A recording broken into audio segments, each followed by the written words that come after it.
Hi, I'm V. Welcome to Nonlinear, Non-Subjective. So I know I skipped introducing myself in videos so far, so I wanted to give you a quick summary emphasizing how I got to where I am with horses. I don't want this vlog to be solely about horses, but it's summer, so that means, at least here, it's show season. So that's a good chunk of my life right now. I grew up in Vermont and Colorado and lived on small farms in both places. I also spent time growing up with two different families, so I have a bit of an extended direct family. I've never really done sports like soccer or volleyball. Growing up, I rode horses, I swam, and I competed in rifle shooting. I started dancing in high school and continued through college until life circumstances prevented my continuing with that. I quit rifle shooting right before high school because though I was good at it, it really wasn't my passion. That was always horses, even if I didn't have the resources to fully invest in that.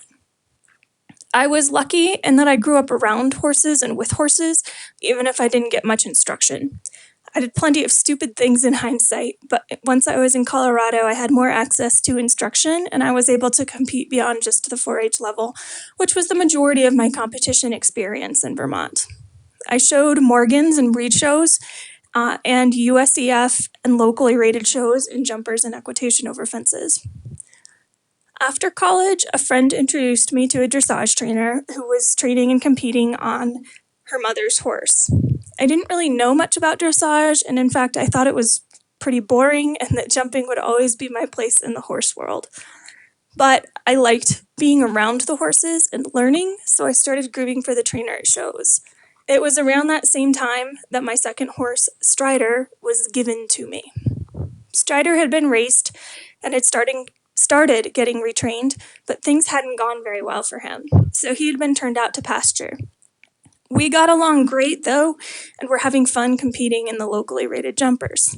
But the more I learned while grooming for this dressage trainer, the more interested I got. Eventually, one thing led to another, and she generously allowed me to board Strider at her training barn, even though I wasn't really her client.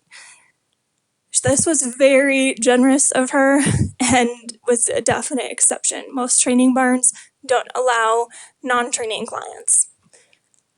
So I decided that I should take lessons as I could afford to in an effort to help my jumping. And before I knew it, I was addicted to dressage. Strider was not an amazing dressage horse. I loved him to death, and what he lacked in great movement, he made up for in heart and brain.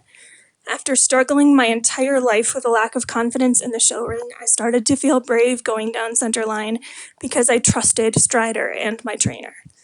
I had assumed we would be a team for the rest of his life, and I set a goal of riding second level and winning a Dover medal. And if you don't know what a Dover medal is, don't worry, just know it seemed like a pretty straightforward and rational goal at the time. And that was when the real work began. Then things get wibbly wobbly. The rest of the story will come later, but I also want to know more about you. What are you passionate about? What goals have you set for yourself? What bumps have you experienced along the way? Tell me in the comments and subscribe to learn the rest of the story. Thanks for watching. Allons-y and DFTBA.